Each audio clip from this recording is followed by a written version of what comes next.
afternoon, sports fans from all around the globe. I am your host, Jeff Dawson, East Coast Sports Investors, and this is the Midday Market Report for Thursday, January 20th, 2022. 11 days left in this month as we try to finish strong and get ready for February, for the Olympics, for the Super Bowl, conference championships, March Madness, the Masters, and more.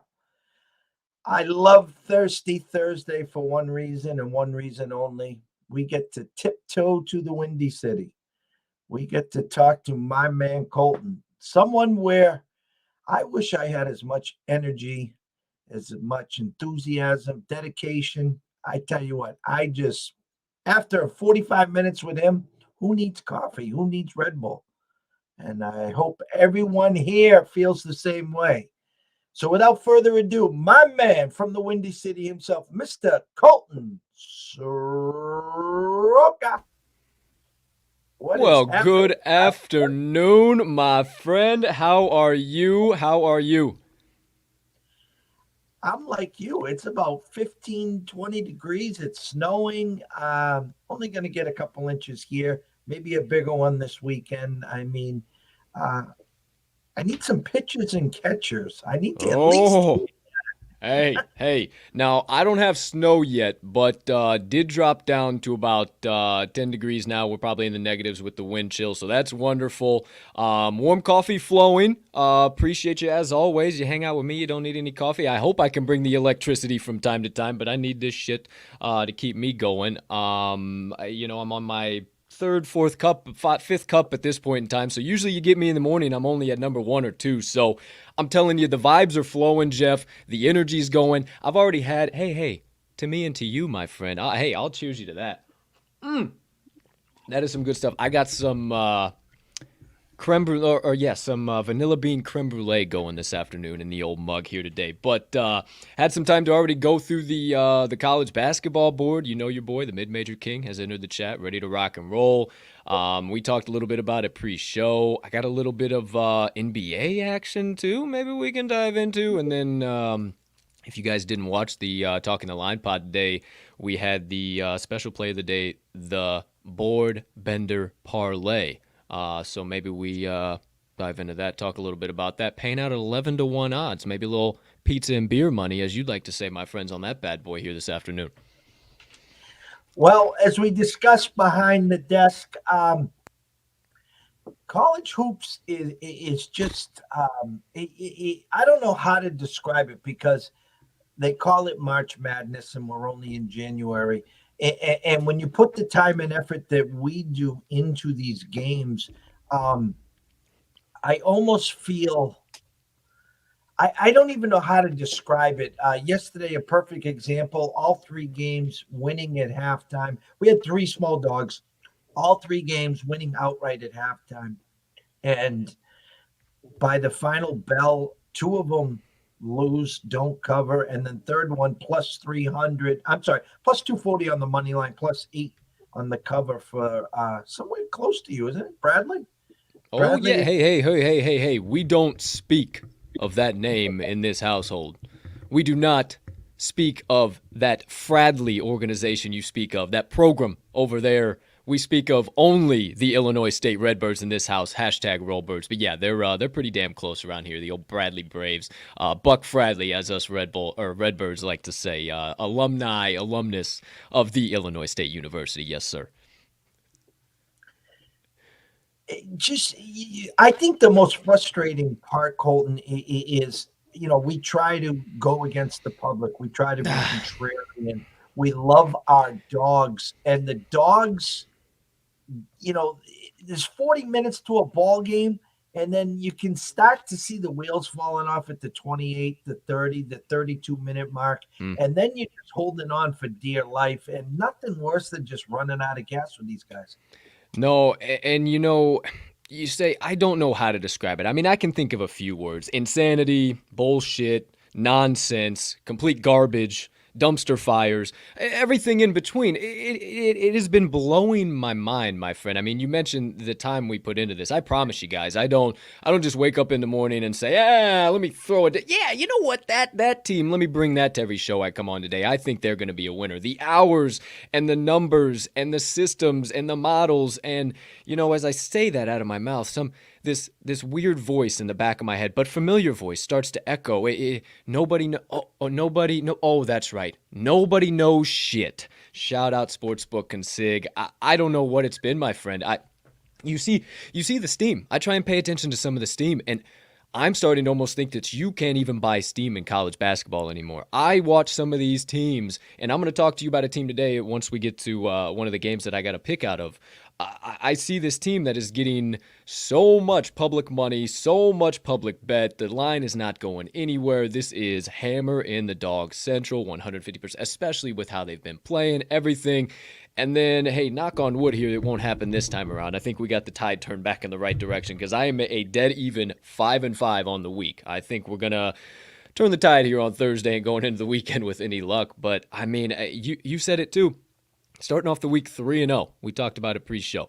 Starting off the week 3-0. Oh, hell, we had a Sunday too. I'm up some units. Things are looking good. Okay, we just had a couple weeks in January, late December. There's going to be some nonsense. It's part of the game we play. We get it. Now we get into the third week in January, 11 days left in the month. You said it, and we still got the same problems happening. I mean, number one, when are the books going to learn? I joke about this all the time on our show, but I can't help but just sit back and watch day in and day out the books stand up on top of their counters, pull their pants down and say, hey, boys, have at it. Here's the free money. Do whatever you want to do.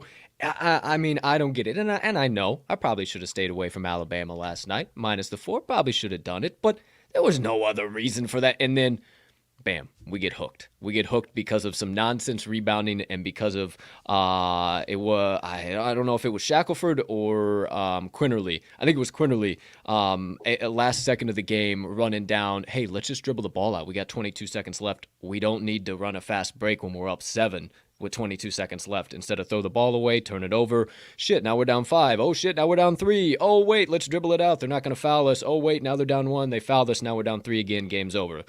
I mean, it is what it is. I thought we would kind of get through it, but I'm furiously taking notes. I mean, boys and girls, I have paper and paper and paper on this is what's working, this is what's not working, and I'm correlating that all together, and I think I got a 4-0 clean sweep coming up today, but I digress, damn it. It's starting to raise my blood pressure, and I'm too doggone young for that shit to be happening over here, Jeff. I'm too young. Well, after all of that, then you sit there and say, why didn't we take Marquette plus 14 last Son night? of a... Oh, for Christ. Hey. I will tell you, though, I was sitting here and I watched that game. I watched the halftime and I said, oh, man, Marquette they look like they got a different gear in them tonight. I don't know if Shaka's boys are all the way back. I think Shaka's Revenge Tour is finally back in action. But I sat there at halftime. I looked at them. They were right around about a plus 320 underdog, and they come out of halftime. Villanova scored right away. I think it was a 3 right away. Put them up 31-30. Marquette shot up to a 480 underdog, and I threw a half unit on. I said, why not? Let me just get involved here. And then they ended up having a little bit of a sweat until about the 10-minute mark, and then they kicked that other gear in I was seeing, and hey, we got them straight to the pay window. I glossed over it all the entire morning, the entire day, the entire evening. I didn't even look at it, and then it was sweat-free. They got it all the way, and never even a question about them covering either. No, and that was the first loss for Jay Wright and his crew at home since 2018. Wow. Yeah. Okay, so maybe the Shaka Revenge Tour is back. Maybe it's all the way back. Okay, I digress. Maybe it is back. I brought up the College Board to start. The board is yours. The floor is yours. Oh, dear. If you can just give me the rotation number, I'll highlight it, and then you can go to town. Well, sure. Let's see what we got. First one, I got an earlier game. Let me see if I can see it on there. Western Kentucky. I think it's before them. 755, 756. Yeah, there we go. 755, 756. There you go. I need to put my doggone glasses on. I'm struggling to see over there. All right. My friends. I've been joking around about this, but every time I've been saying this, the damn things have been making it straight to the pay window. So, I'm not superstitious, Jeff. I'm just a little stitious, okay? So I wore black again to your show to mourn the loss of all the books that we're about to murder here this evening, number one. I wore a different black shirt so all of your viewers out there know that I have more than one black shirt. And number two, I have been naming my plays, much like those sites out there that'll just dish them out left and right. But your boy comes in with out of the goodness of his heart, all the work he does, dishes them out for free 99. So my friends, free 99 play number one is the Conference USA Book Crusher. All right, we're taking the Florida Atlantic Owls plus 1.5, and I am okay with it at plus 2. Matter of fact, I even like the movement to plus 2 in some spots. I think this line is completely bass-backwards. I've watched both of these teams very closely. Matter of fact, we just cashed, if you tailed me, we just cashed Florida Atlantic minus 4.5. It was against Charlotte. Now you say, oh my gosh, they're the home dog. There's a reason for that. It's because Western Kentucky is the top of the line when it comes to Conference USA teams. However, they just have not been that team on the road so far. 0-3 straight up, 2-1 against the number. They have played some high-level competition, but they haven't been a road favorite yet. And regardless, anytime a team hasn't been a road favorite yet, and you're asking me to buy into the points, I am nowhere in any shape or form interested in doing that. I will 150% take all the points the books are willing to give me here with the Owls.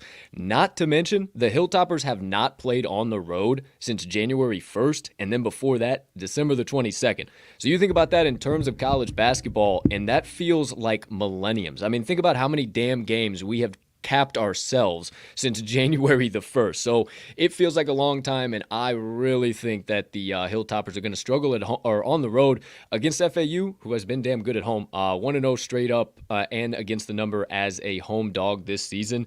8-3 straight up, 5-3 against the number overall on their home hardwood. Point blank period. If you look at the surface level numbers, you're going to say, Colt, you are pardon my French, a fucking moron. What are you talking about? You have no idea. You're off of your damn rocker. And I say, hold on, pal. You got to go a little bit deeper for this one. You got to look at some home and road splits, and it even more than what I just kind of told you about their high level against the number straight up splits. It goes deeper when you start talking about some of the actual statistical numbers. At home, FAU averages 79.6 points per game and only allows 68.4 points per game. Simple comparison, on the road, Western Kentucky only scores 66.5 points per game, and they allow 73.2 points per game. This week, I talked about it on our show.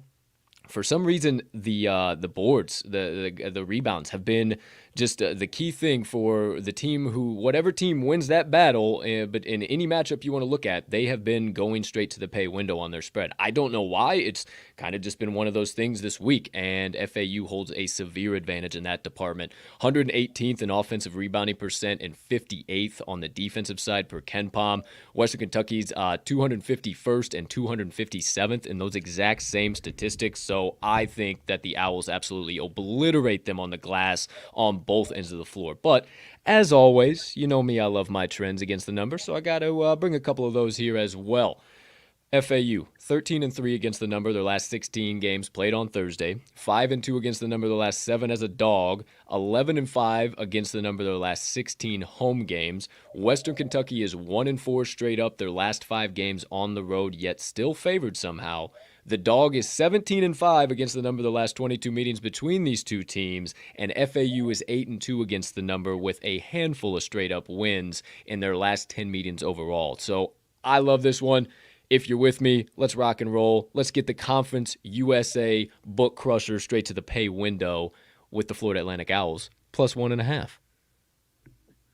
And for me, looking at this game, I mean, this would be an ECSI special all day. I mean, you're looking at a ticket count of 50% on Western Kentucky. So it's a 50-50 split. Are we sending money transfers? Western Union? What do we got? Holy, next thing I I haven't say, heard one of those in forever. and in comes MoneyGram at the wire.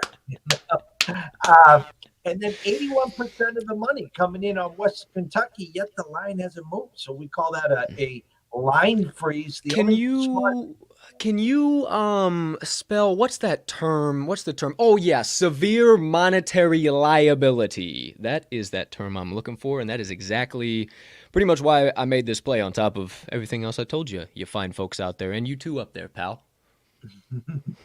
So I definitely see that one. So Cool. hats off for game one. Awesome. Okay. Well, hopefully I can have you singing the same tune for numeral 2. And I actually got my eye on it. We got rotation number right below it, 757, 758. The Chattanooga Mocs against the UNCG Spartans. And if you know me, the SoCon is my mid-major conference. I love the SoCon so doggone much, it's not even funny. And when I get value on like this on the Mocs, I got to take them. So for the SoCon Bookie Soul Snatcher, we are taking the Chattanooga Mocs minus 3.5. A couple key reasons here. They're 4-1 straight up in SoCon play. They are damn good.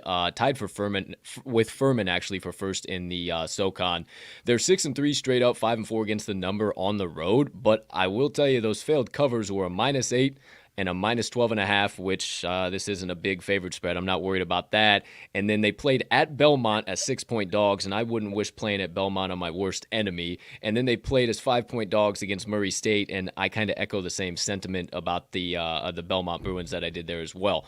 I think this is perfect value for them on the road. If it was any bigger, if it was around like 5 or 6, I think it was a little bit too much. But I love this because UNCG's 2-3 straight up in SoCon play, 6-1 straight up at home, but 3-2-1 against the number. I think the only reason why this is that key 3.5 number is because they're 6-1 straight up. But they've played Coppin State. If you could please point to where North Carolina Wesleyan is for me on the map, because I have no earthly idea.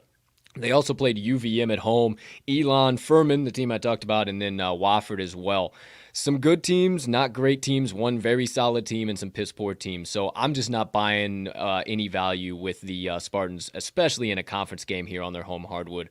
Defense is not going to matter in this game. So if this is one of those games that you're kind of thinking, oh man, it's going to be a back and forth battle. Ooh, I don't think so, my friends. This is going to be a classic shootout, of which Chattanooga has a very severe advantage at home. 75 points per game on average on the road. 75 points per game on average on the road, where the Spartans are only averaging 58.7 points per game on their home hardwood so far this year. Let's stick with the Spartans, actually, because it ain't good. 283rd in true field goal percentage, 179th in true three-point percentage, 270th in adjusted offensive efficiency, that's AOE for short when you hear me say that, per KenPom, and 247th in effective field goal percentage, not to mention 335th in turnover percentage. Why do I mention that? Because I think they're going to be coughing up the ball left, right, and center, and the Mocs just simply aren't. They're 80th in turnover percentage, 37th in true field goal percentage, 84th in three-point field goal percentage, 33rd in AOE, and 70th in effective field goal. So you can see the severe edge that the Mocs have over UNCG. And when it's in a conference matchup like that, these foes know each other. I like the Mocs to absolutely roll. It's ticked up to 4 in some spots, but I think they get it done by 8, 9, 10. It might be double digits. I'm a homer for the Mocs, but they're in a damn good spot here. I suggest you keep your ears, your eyes peeled for Malachi Smith and Silvio D'Souza, two guys that are going to absolutely light it up on both ends of the floor and help us get a nice, easy, breezy cover. But you don't believe me? Believe a couple trends. Chattanooga is 22-8-1 their last 31 games following an ATS loss, and that is against the number, 22-8-1 ATS. 36-16 against the number their last 52 on the road, and UNCG is 2-6-1 against the number their last 9 games played on Thursday. So I love Chattanooga here. They actually just beat Furman to kind of get solidified for that tied spot in the SoCon. They were 3-point favorites, but they didn't cover at home. Now they go on the road and are 3.5-point favorites. I'll let you do what you want with that information. But there you go. The SoCon Bookie Soul Snatcher, second best bet of the day. How about them Chattanooga Mocs, minus 3.5? Well, scares me here For is sure. that the numbers kind of emulate the Western Kentucky Florida Atlantic game, where Mm-hmm. 90% of the bets, 100% of the money so far coming in on Chattanooga, a line that's opened up at 3.5, and Mm-hmm. it's 3.5 all across the Vegas Strip. A line freeze there.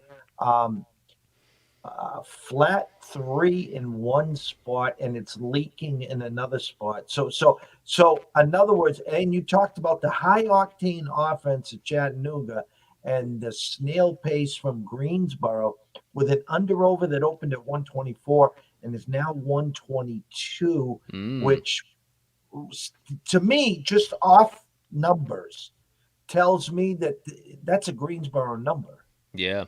Yeah. Um, Yeah, so and I can't blame anything you're saying on this one. No, absolutely. This is definitely a public play. This is a public side for sure, but I think the books messed up on this number, and I think in my mind why we're seeing that line freeze is because they did not anticipate to see that kind of action on the mocks. Like they know the mocks are kind of the public darling in the SoCon, but so is UNCG. UNCG is solid as a home dog. I think they were expecting to see more action on UNCG, and they kind of got caught with their pants down yet again on it. Like I'm starting to think kind of crazy here, Jeff. As crazy as this college basketball season has been, I'm starting to think a little bit crazy, and I think they just kind of got caught with their pants down. And it's a classic case that we've seen so far this weekend, or so far this season, not weekend, this season. Just public sharps, everybody throwing their bets and money at them, and the books can't do anything but, well, we just got to eat our losses on this one. So, hey, I don't blame you if you guys don't want to play this one. No harm, no foul whatsoever. But just kind of my thinking behind that. One of those games, especially in the SoCon, for sure. Oh, and by the way, no, we're behind you 100,000% here. I'm just throwing out what I see, how my eyes are trained, and and what makes it so good and special is, again, you see it one way, I see it another way, and then Mm, watching the game and seeing how it plays out. I mean, we both talked about it before the show. How we're sitting there, we saw the game the same way, and then it just melts like a snowball in the desert. It's yeah, just like yeah. so. Uh, I'm following you. I got all my notes right here. So All right, all right, all right. Well, there you go. There you have it. Number 2. All right. We'll pick up the pace a little bit here for number 3. So we got some time to talk about some other games, some other stuff on the side. Get a little wild. Dive into some rabbit holes. This I am calling the Pac-12 printer. So the Pac-12 paper printer. So you might have to go down just a little. Oh yes, sir. You better believe it. 779 rotation number with 7 to 80 right there. We're going to Colorado Buffaloes +2 as the home dog. And you might think I'm a little bit crazy, but let me explain a few things to you. This Pac 12 conference has been one of the most disgusting conferences in all of college basketball so far this season. And it took me a lot to get involved with this game. I went back and forth for 15 minutes on this play alone, trying to talk myself out of, no, you're crazy. No, you're crazy. Colton, no, stop it. Wait, no, that can't be true. I found about 10 key splits here that I'll tell you about that I said, oh my gosh, it simply cannot be. And it simply is. And the Buffaloes are going to keep rolling at home. Now, they're 9-1 straight up. You look 3-5-2 against the number at home. Are you out of your mind, Colt? What are you talking about? No, because they were overvalued to start the season. They had a dominant squad last year, if you remember, with McKenzie. I can't remember what his first name was. McKinley. McKinley, McKinley. Oh, so damn good, and they're just not the same team against the number. But now we're getting them at incredible value because of those early season scuffle. They're 4-2 straight up in Pac-12 play. Wouldn't you know that USC is also 4-2 straight up in Pac-12 play? Conference matchups with a team that is number 1. That's right, the Coors Colorado Coliseum is number 1 in the nation in home court advantage, and I think it shows up here today. That is per Ken Palm. Shout out, as always, Ken Pomeran. Love your work. First in home court advantage, I think you have to take the points 10 times out of 10 with Colorado and not even question it. They are just point blank better at home, and USC is point blank worse on the road. Colorado averages 84 points per game at home. USC averages 69.8 points per game on the road. USC on the road allows 60.3 points per game. and Colorado allows 65.6 points per game at home. Now, you say, okay, where's the edge there? You got to look a little bit deeper here recently. USC has been scuffling. They have been just really, really weird. I don't know what the hell is going on here as of late. They're allowing 75 points per game on average their last 3 games, and Colorado has been able to lock teams down left, right, and center. Last 3 games overall, they're only allowing 65.7 points per game on average. You're giving me a 10-point difference in defense. I absolutely love it, again, with the team on their home hardwood. Last but not least, with this being such a tight spread, you know we're going to need charity stripe shots to get us to the pay window. Point blank, period. So from the free throw line, Colorado averaging 72.1%, USC 61.3%. I'll go a little bit further. In 2020, Colorado averaged 81.9% from the stripe, so perennially a solid free throw shooting team. But in 2020, USC averaged 64.9% from the stripe, so perennially a terrible free throw shooting team. They're continuing that once again, and I think because of those factors, we're going to see USC drop another game here today. I like the Buffaloes outright, but I'll take every point the books are willing to give me. Colorado Buffaloes, +2. Oh, I can't forget trends. You thought I was going to forget that. Colorado 4-1 ATS last 5 Pac-12 games, 7-2 ATS last 9 as a home dog, and 3-1 ATS their last 5 overall. Not to mention 6-1 ATS last 7 meetings with USC, and 7-0 straight up last 7 meetings as well. Yeah, these Buffaloes got me last week. We took a shot for the last time ever until they fired the coach. We had Arizona State. Oh, stay away. Against the Buffaloes. Yeah. And I think the first flash was 8-0, and then it was, like 16-4, and they got it close, and then Colorado took, and it was just and Colorado was a cash cow for us last year with McKinley and them. And you talk about them at home, the little higher altitude. I will say there is one curveball in this game. Do you know what it is? I'm very interested to see where your thoughts are. What you got? A 7:30 tip-off at Colorado. Ooh. That's really interesting. So 7:30 your time. 5:30? So it's 5. So it's 5:30 in Colorado. I think so. I think or it would be 4:30, either 5:30 or 4:30. Either way. I think it's 5:30. And why I say that, the Pac-12, especially on Thursday nights, is usually, the 9:30, 10 o'clock, but it's not at USC, UCLA, Arizona State. It's at Colorado. But still, this is usually at least an 8:30, 9:30 game. So I was kind of curious.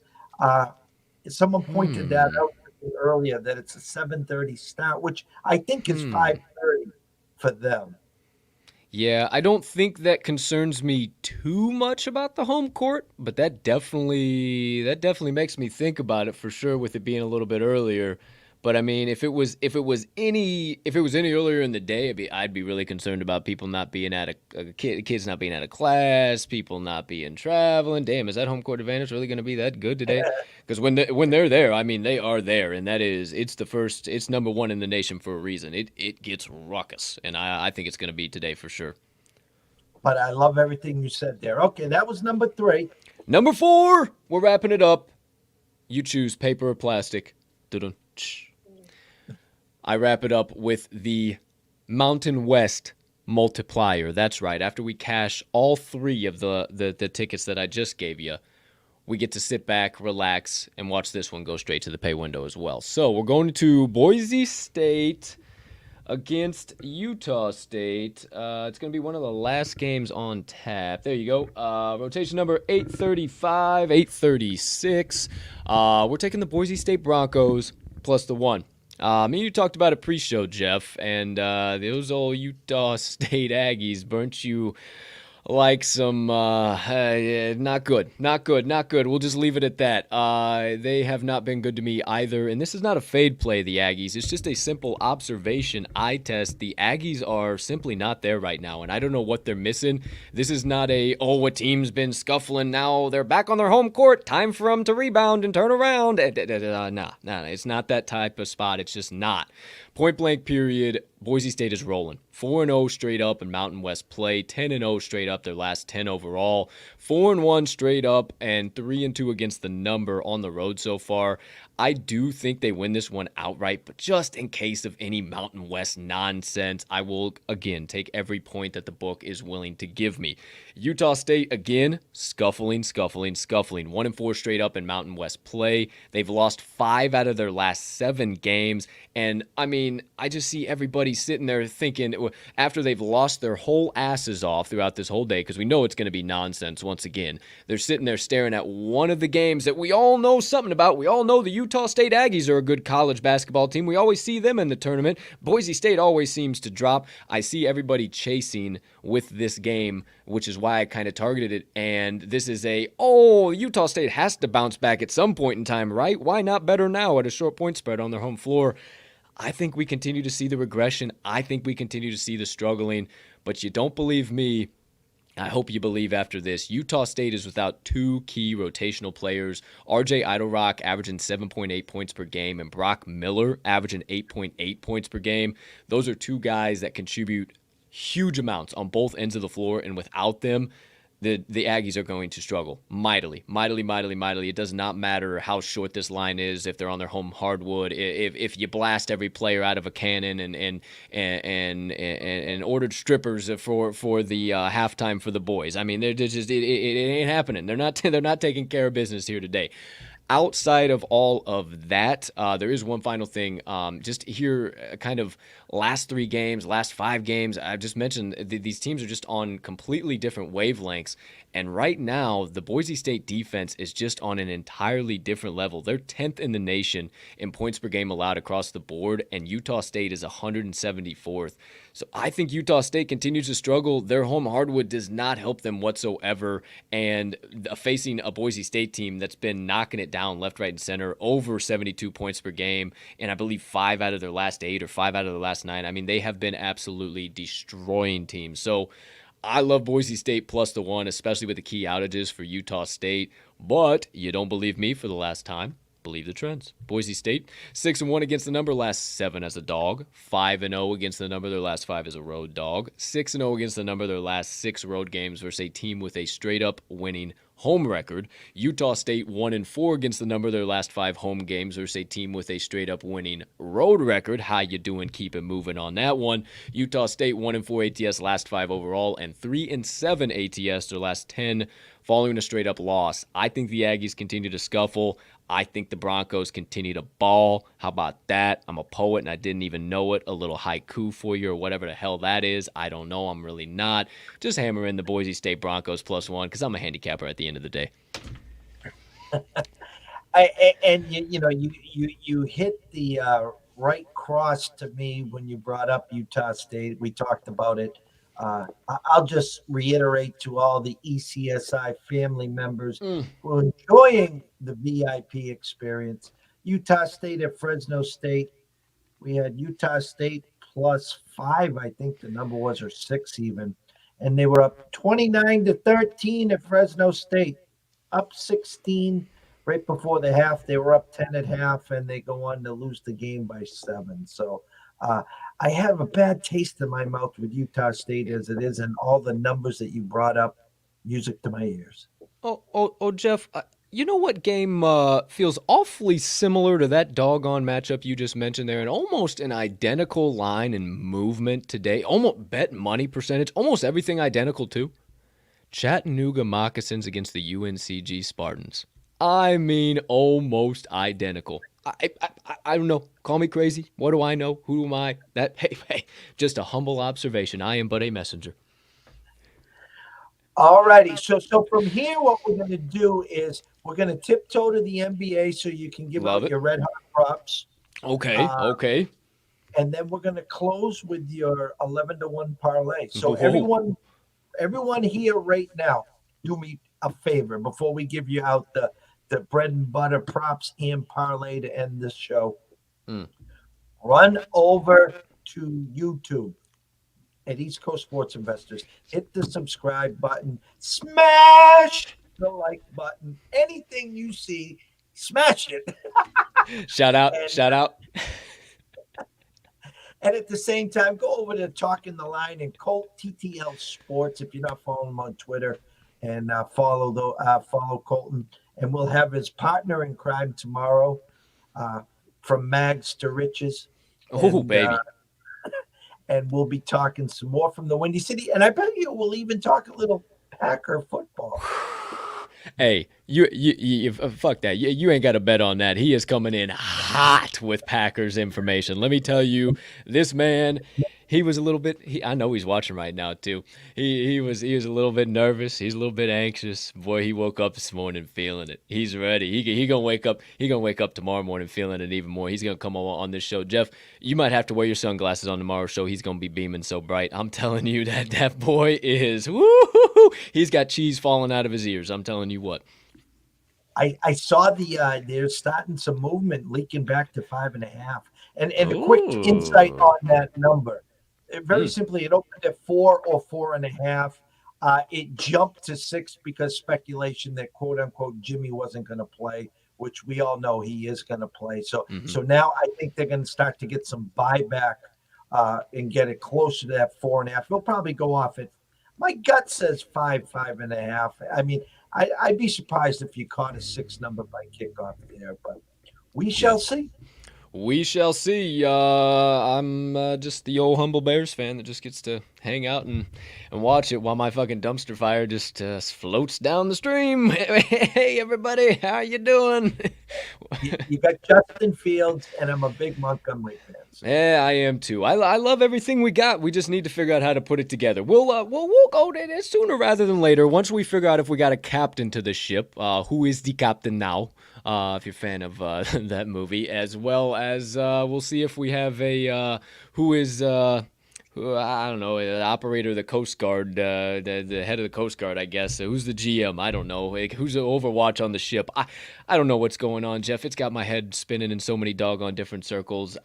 What scares me the most, what keeps me up at night, what I dread, is that I'm going to wake up one morning and my good friend Adam Schefter is going to have tweeted, Leslie Frazier has been hired as the head coach of the Chicago Bears.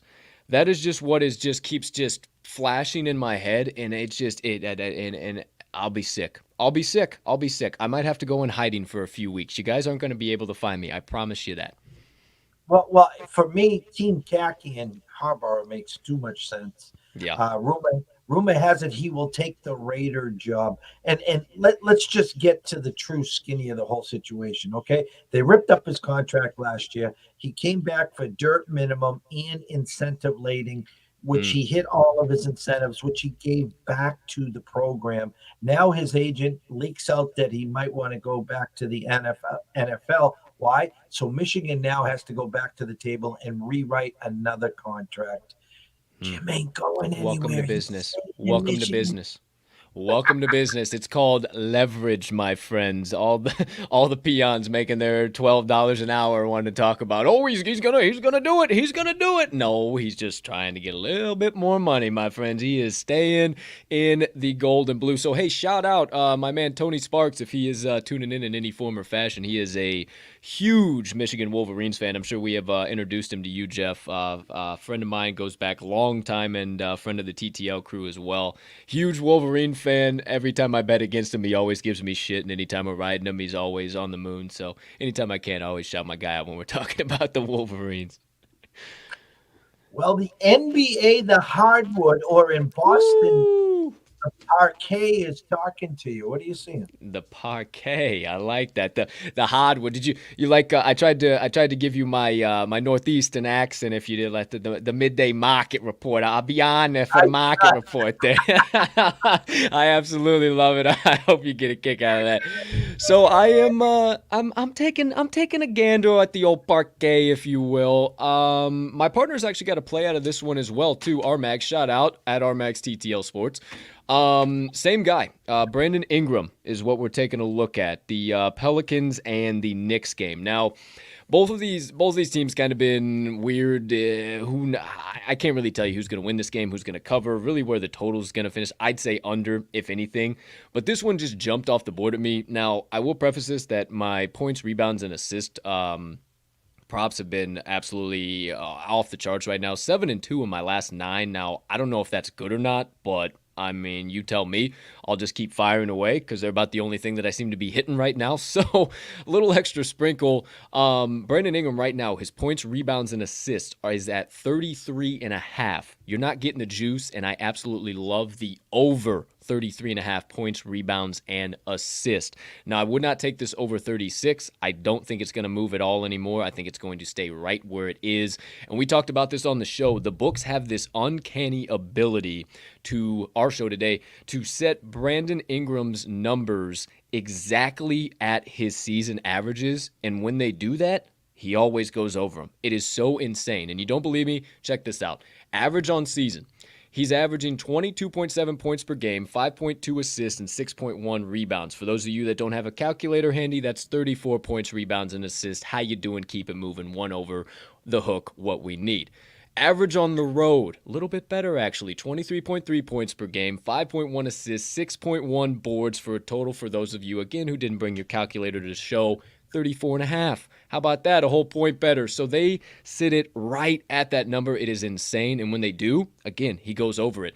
He's hit the over 33.5, 3 out of his last 5, 6 out of his last 10. So pretty consistent trend. And what really sold me on this one is the fact that every time, Jeff, he has this Mags referred to it as a sort of kind of bad, but not really. Like, it's not bad. It's so by his standards. So for instance, last game he put up 15 points, 10 boards, 6 assists. Not bad, right? Like that's a good stat line, but for Brandon Ingram standards, that's middle of the pack. We need to do a little bit better than that. And it always seems, especially this season, that he, in the very next game, had just absolutely bounces back, goes absolutely off the charts. And I think that's what we see here today. Last time he was in an exact spot like this, he went off for 32 points, 11 boards, and 6 assists. Now, I'm not saying he does all of that, but my partner has over 22.5 points for Brandon Ingram. Now, I also took a look at the assist and the rebounds market. He might be just a little bit down on rebounds, but I'd say into the 7 or 8 range. Assist, I'd say no less than 5, and I think he gets right around that 24-point mark, and that takes care of about 35, 36, somewhere in that ballpark. So I'm not worried about it. I think it goes over. It might be a sweat, but these are always fun. I mean, and again, on these, I say always to be who you can afford to be, especially on any props, because I know we've talked about it before, Jeff. We both really don't get involved too heavily on the prop markets, and it's kind of crazy. I just started finding these PRAs that were just jumping off the screen at me. I see a good defensive matchup or a poor D, whatever the case might be, and I just started playing them, and I got hot 7-2. So I was like, okay, I'm just going to target a couple every day, see what we got here. And I mean, so don't go overboard. Obviously, they're very niche. The line movement, the stuff you can't buy as much as you can on a spread or a total or whatever. So be who you can afford to be, half a unit, quarter unit, pizza and beer money, whatever you got, whatever you want. But I absolutely love Brandon Ingram over 33.5 points, rebounds, and assists. No juice on the over that number, my friend. A lot of stats there, and they all add up to the over. So I obviously will be keeping an eye out on that one. Last but not least, you talked about an 11-1 parlay that you were brewing up. Speaking of pizza and beer. Yes. What can you give to our viewers and listeners? All right, ECSI faithful and TTL faithful, anybody out there tuning in. If you haven't ever tuned into an episode of the TTL pod, we do a special play every single day, right? So we always like to give you the straight plays. Hey, be smart, be who you can afford to be, 1 units, half units, whatever the case might be. We all like to have fun at the end of the day, right? So little sprinkle on a parlay every single day. Monday, we do the Monday Madness parlay. Tuesday, 2 for Tuesday. Wednesday, we do a Wednesday Warrior and a Wednesday parlay pop-off. That's too much to explain. And then today's the Board Bender parlay. And Friday, we kind of just mix it up. Sometimes here recently, we've been doing NFL special editions on Friday with just all, with it being playoff and everything. But sometimes it's primetime parlay, whatever. Besides the point, today, Board Bender parlay. What is this, you ask? Well, the TTL crew sits down in the morning, we look at each other and we say, okay, we are going to bend this damn board to fit into our parlay to go straight to the damn pay window. So we bended, We shifted, we twisted, we dove, we dodged, we dived, we ducked, we dipped, everything in between. And we selected 4 plays that we believe make it straight to the pay window for a grand total of 1,176 odds plus 1176 last time I checked. So well over 11 to 1 odds payout. $10 when you 110 make you holla. 110. How about that? 4 legs. Leg number 1, FIU Panthers plus 2.5. I won't go too much really on any analysis. Marshall just seems very, very overvalued in that spot. They have killed me time and time again this year as an away favorite. Very overvalued. Number 2, Monmouth Hawks minus 2.5, favored on the road at Fairfield. This one I love because Monmouth is coming off that brutal 1-point loss. If you didn't watch, I'm a huge fan of the Metro Athletic, MAAC, and Monmouth just played Iona. Iona beat them on their home hardwood by 1 point. Absolutely nonsense. It was a pick'em spread. It was bananas. And then this opened up as a pick'em with Monmouth on the road because of that. I think Monmouth wins this by 8 points minimum. The Stags just are not that team. So leg number 2, Monmouth minus 2.5. Leg number 3, just put a smile on your face, my friend. UConn Huskies minus 7.5. We're going leg number 3. They're playing the old Butler Bulldogs, and we've been talking about it all year. The Bulldogs are just not those guys, pal. They're just not. And UConn just beat Butler. They were about 14.5-point favorites, I believe it was, and they absolutely destroyed it. They covered. They killed Butler, and that was in UConn. Now they go to Butler. Okay, so this is dropping down to 7.5 because they're in Butler. So you're telling me Butler is getting 7.5 points because of their home court advantage. I am just simply not buying it here. I think the Huskies are back. I mean, back. They look good. I think they cover this with ease. So does my partner. I've told you on this show before, if I lay chalk, you better get serious with it because I don't like laying chalk in any form whatsoever. 7.5, laying it with the UConn Huskies, leg number 3. Final leg. Now, I will never claim to be, nor do I ever want to be, an NHL hockey sharp. I do not know what I'm talking about. I cannot accurately tell you anything, but what I can do is read lines. What I can do is know when I get set up. What I can do is tell you that when the books look me in the eyes and say, hey, pal, we're just going to screw you over tonight. Well, I'll tell you what, I'm looking the books in the eyes tonight and saying, hey, pals, I'm screwing you over tonight. So, damn freaking game jumped off the old board at me. Columbus Blue Jackets, Philadelphia Flyers. You say, how in the hell are the Philadelphia Flyers favorites on the money line? They are dog shit. They have been losing left, right, and center. What are we talking about? Exactly. They are favored here for a reason. They're going to win this game. Columbus is dealing with some serious COVID issues. Philadelphia screwed me and Mags on Tuesday. We backed them in a dog spot against the New York Islanders. They lost in a 10-round shootout, 4-3. It's not happening again. Philadelphia Flyers money line, 4th and final leg on the board bender parlay. Again, you parlay all 4 of those bad boys up. FIU plus 2.5, Monmouth minus 2.5, UConn minus 7.5. And the Philadelphia Flyers money line. Lace up the hockey skates. You're getting plus 1,176 odds. Hey, wait a minute. I just gave this out to a whole bunch more people. Can you imagine how pissed off the books are going to be when we bankrupt them with this thing? Lock it in. Let's get wild on this beautiful Thursday at Bets.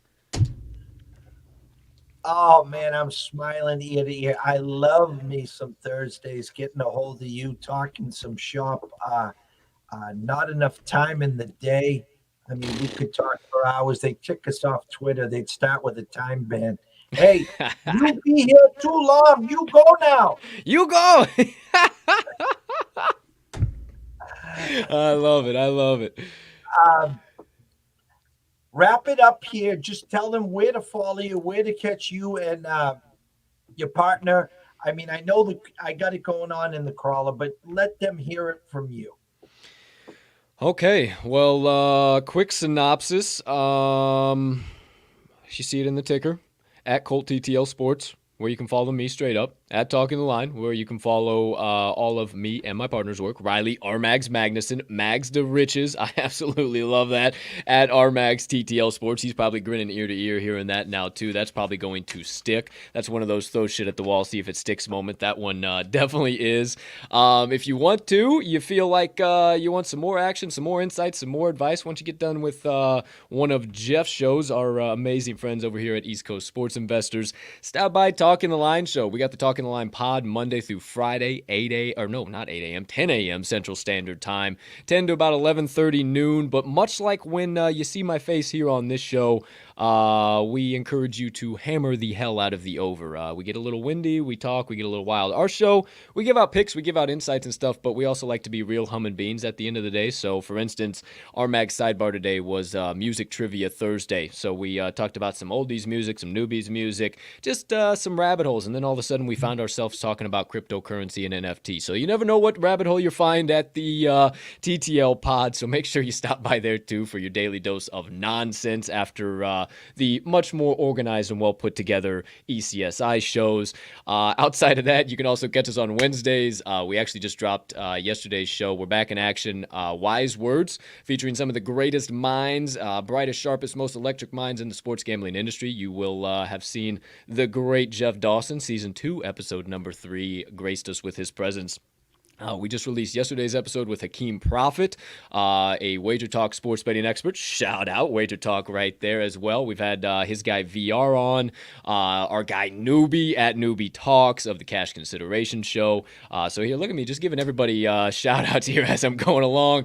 And then last but not least, Saturday mornings, 8:30 a.m. Central Standard Time, we have Cup of Joe on campus, where me and Mags saddle on up, belly up to the bar with Cup of Joe and run through the daily collegiate basketball, and then when it's football time too, college football slates as well. So more kickback flow. We like to just chill out. We like to have some fun. We're real humming beans. Like I said, at the end of the day, we don't try and act like any suits or like we know shit about shit at the end of the day, because hey, sometimes I'll show up with a 1 and 2, a 1 and 3, but I do put in a lot of work. This is my passion. I love what I do for a living, and I can't thank you guys enough for tuning in, for listening to me talk, for giving me your likes, your follows, everything in between. Appreciate the floor, Jeff. You're the man. Well, as we started this journey a handful of weeks ago, as I said, 2022 is going to be epic for sure. And we're just, as I said, as Karen Carpenter once sang, we've only just begun, because we got a lot of irons in the fire. We got some good stuff brewing, even hotter than the coffee that we're drinking right now in the Arctic temperatures of Cape Cod and Chicago. But as I like to close here very simply as this is, if you are wagering today or tonight, always wager with your head, not your heart. If you have a problem, pick up the phone. There's an 800 number. Ask for help. Why? Because we care. That's right, we care. We want you here today, tomorrow, next week, next month, through 2022 and beyond. So have some fun tonight. I mean, my man here, Colton, gave you 4 college games. He gave you an NBA prop, and he gave you a 14 parlay that's paying 11 to 1. So everyone watching and listening, and if you invest $1 and you start winning tonight, hit the like button, hit the smash, tell a friend, tell your neighbor.